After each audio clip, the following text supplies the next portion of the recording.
Hey everybody. So this week we're meant to be having some fun. I want you to watch the Barkley marathons. You may have to rent it. So watch the film, and I want you to look for a few things while you're watching it. I put some supplemental readings down here for the second part of it. Rawls' Aristotelian principle, Hurka's explanatory hierarchy, and Nozick's experience machine.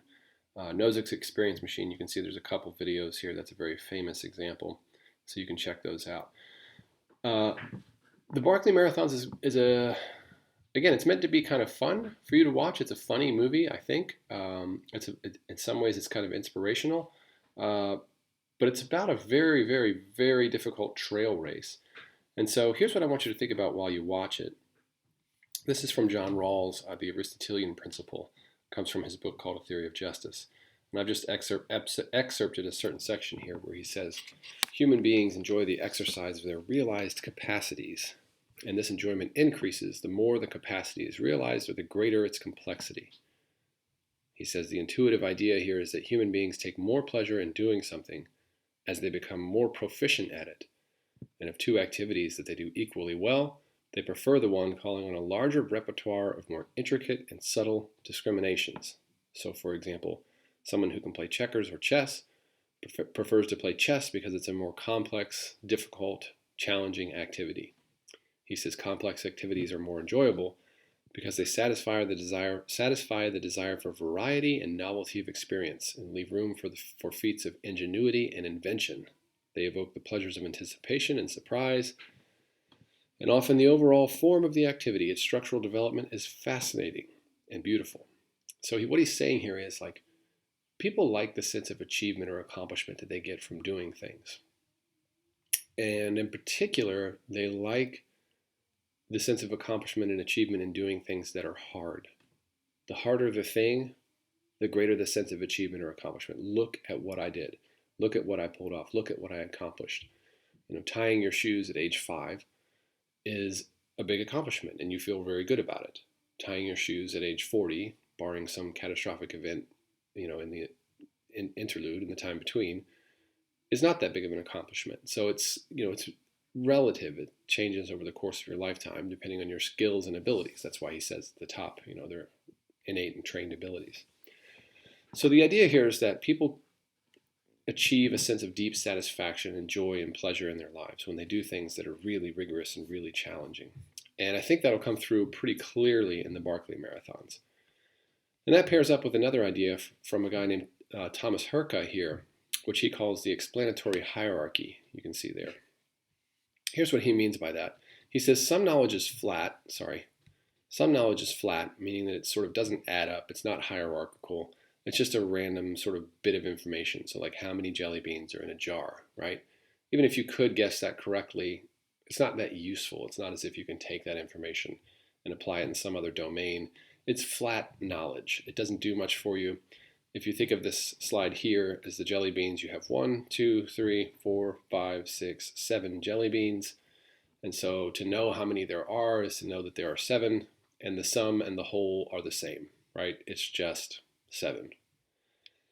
Whereas he says with more complex structures, more complex sort of accomplishments, he says knowledge becomes hierarchical. So look here at figure 1. Actually, let's use this slide. It's a little bit better.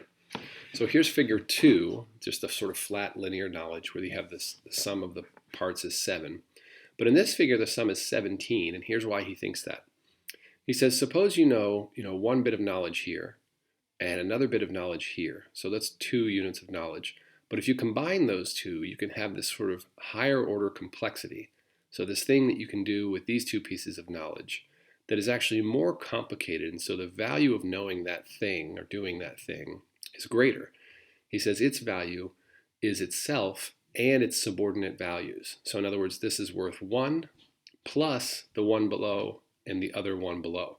So in other words, the mid-level value here is worth 3. Itself plus 1 and 2 below. So that's worth 3. These are worth 1 apiece. And of course, the exact same thing would apply over here. 3, 1, and 1.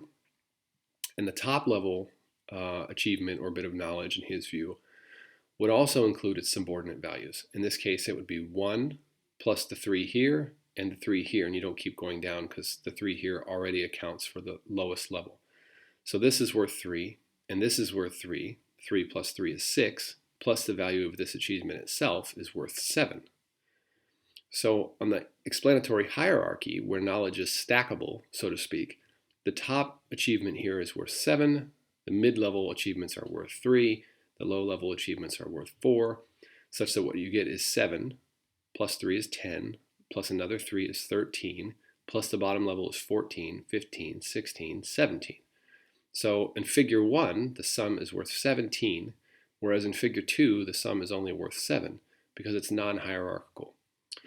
And so his point is, even though you have the same volume, the same number of achievements or bits of knowledge or whatever it is, the value of the more complex arrangement goes up. In other words, the sum is greater than the total. Sorry, that's not the right way to put it. The whole is greater than the sum of its parts. That's the expression we sometimes use. So the idea here is that when things become more complex, they have greater value. It sort of grows at a higher rate than it would in a flat achievement. And so again, you can see this kind of thing in the Barkley marathons, right? There's all these like arbitrary, weird, difficult distinctions that the runners have to do that make it much more complicated and much more difficult to do. So yes, it's one thing if you can go out and run a 100-mile race or a 120-mile race, but if there are all these obstacles in the way, the difficulty is going to grow exponentially. So what these runners are doing is definitely more like figure 1 than it is like figure 2. And in Hurka's view, that only increases the value of the achievement. He says down here, more complex means and hierarchy in an activity, the more places where it can fail at something crucial, and the harder the success in that activity becomes.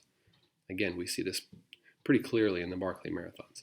You see it in things like chess, here's an example in golf, and so forth. These are all on Canvas, and you can read them if you like. But the point here is, like, it's not just that the Barkley marathons are difficult or painful or complex. It's that there's great value in seeking out that kind of challenge in a person's life. And we do that all the time. Like, no one has to run this race. It's entirely voluntary. And yet people turn up and do it because they love to seek out complexity and challenge and difficulty and see truly what they're made of.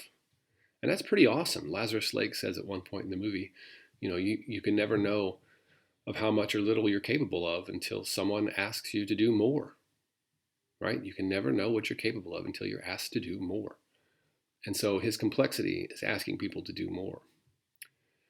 And then the last thing that I wanted to pair with the Barkley marathons is this, what's called the experience machine from Robert Nozick. He's a libertarian philosopher. There's a couple videos again on Canvas here.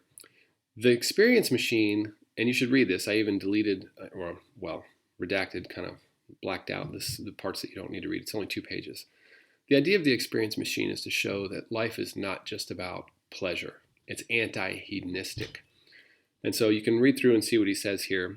Nozick's a very important and complicated philosopher, but he writes in such a way that's kind of casual and funny. He says, imagine that super duper neuropsychologists could stimulate your brain so that you would think and feel that you were writing a great novel or making a friend or reading an interesting book. All the time you would be floating in a tank with electrodes attached to your brain. Should you plug into this machine, the experience machine, for life, pre-programming all of your life's experiences? And his answer is no, you shouldn't do that. And he gives you the reasons why over here. So make sure you go through and look at these. He says first and foremost, you want to do certain things. You don't just want to have the experience of them. You want to actually do these things. There are certain types of experiences that you want to have. Not only do you want to do certain things, you want to be a certain way.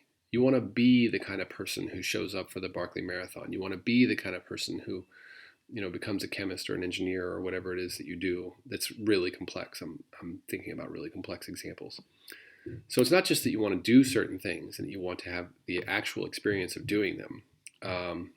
You want to be a certain way. Some of this kind of gets captured, like think about the way that people kind of feed their Instagram, right? Your Instagram in some ways is meant to represent the types of things that you do, right? So you take a picture from the top of Mount Rainier, to sort of show like, look, I've done this sort of thing. It's like a memento that you take off the top. It's not just something that's, there for sheer vanity.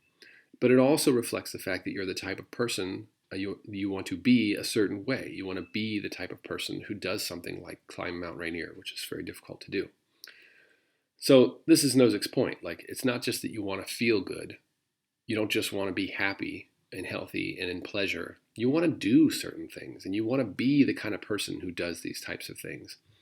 And he sort of drives this home with this point here. He says, someone floating in the tank is an indeterminate blob. The answer to the question of whatever this person is like, it would help if I could read. There is no answer to the question of what a person is like who has long been in the tank. Is he courageous, kind, intelligent, witty, loving? It's not merely that it's difficult to tell. There is no way that he is. Plugging into the machine, the hedonistic experience machine, is a kind of suicide, he says.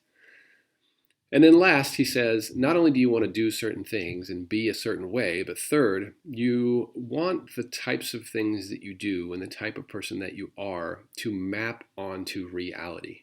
We want it to be real, even if that means paying the price of admission, which in the case of our real world lives means living through pain and suffering and difficulty and challenge and things that we don't really want.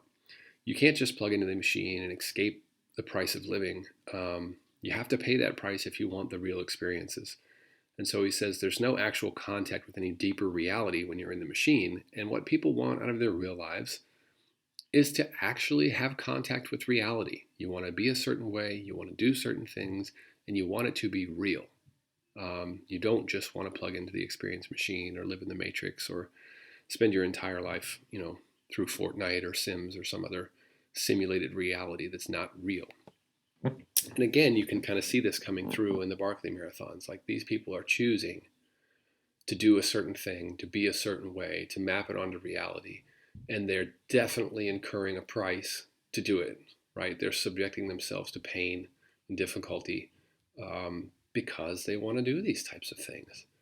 So it's a fascinating look at sort of the way people are. It's both sort of like ethics and psychology wrapped together here. But again, it's meant to be kind of fun. You can check out the experience machine. It gets a lot of attention online. Enjoy the Barkley marathons. I mean, watch it for fun, but watch it for, the course as well. As always, if you have any questions, comments, concerns, you know how to reach me.